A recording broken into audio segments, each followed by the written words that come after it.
you ever wondered what would happen in a society if all of a sudden there was no one around to enforce the law or rules? Maybe it would be a wonderful event where everyone could live according to his or her own dictates and goodwill would prevail. Or maybe the opposite would occur and chaos and mayhem would ensue. These are a few of the questions that author William Golding asks in his novel, Lord of the Flies. Are people inherently good, and evil is an external condition that invades that goodness?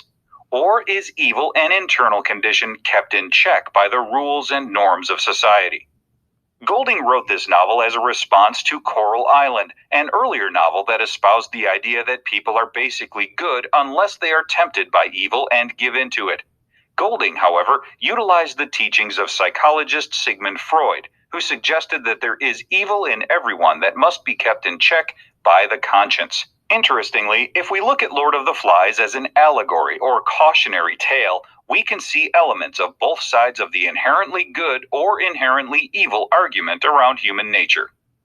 Early in the novel, we see elements that support the idea that humans are inherently and essentially good people until they are tempted by evil. For example, early in the book, the boys have been through a harrowing ordeal that leaves them stranded on a deserted island without adult supervision or any construct of their society. Yet they set about replicating that society in a democratic and fair way. As one of the protagonists, Jack, exclaims, "We've got to have rules and obey them. After all, we are not savages. We're English, and the English are best at everything, so we've got to do the right things." Even though he references a biased position, English are the best at everything, as readers we are comforted knowing that the boys will rely on what they have been taught and what has been instilled in them because they are good boys. They are listening to their consciences and working at creating a microcosm of their home society, allocating jobs, electing a leader, and using the conch to make sure that all voices are heard. These are concrete examples of our first premise that essentially humans are good unless they are tempted by evil. Yet, as we will soon learn, the internal battle between good and evil will reach a turning point with catastrophic consequences. The opposite position of the idea that humans are essentially good is that human nature is easily tempted and needs laws and society to keep us in check.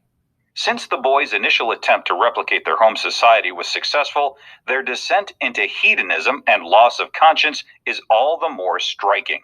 As time passes and their morals begin to decay, they begin to fear a superstition they call the beast. However, as they soon discover, the real beast is the monster of the dark side of their own human nature. In Chapter 5, the boys are discussing the threat of the beast. One of the protagonists, Simon, wonders about the origin of the beast. "What I mean is, maybe it's only us." Although at this point he does not fully understand his own musings, he suggests the possibility that perhaps the real evil to fear is already within them. Later in a vision, the Lord of the Flies, a severed pig's head left as an offering to the beast, speaks to him, confirming his earlier hunch. "There isn't anyone to help you, only me, and I'm the beast. Fancy thinking the beast is something you can hunt and kill. You knew, didn't you? I'm part of you." In increasing measure for the duration of the novel, Golding illustrates his own belief in the inherent dark side of human nature, culminating in the savage murder of Piggy, representing reason and intellect, to the loss of the signal fire, representing the boys' desire to remain in their now barbaric condition. While one might look to the circumstances as being the reason the boys descended into savagery, Golding would disagree. He did not view the boys as victims. Instead, he portrays this loss of innocence as the natural progression when humans are left to their own devices without the civilizing force of society. In this lesson, we explored ideas around the true nature of human behavior as they are portrayed in the classic novel Lord of the Flies by William Golding. One premise is that humans are essentially good at heart unless they are tempted by evil. The opposite premise is that humans have a dark side that must be kept in check by the laws and behavior norms of society.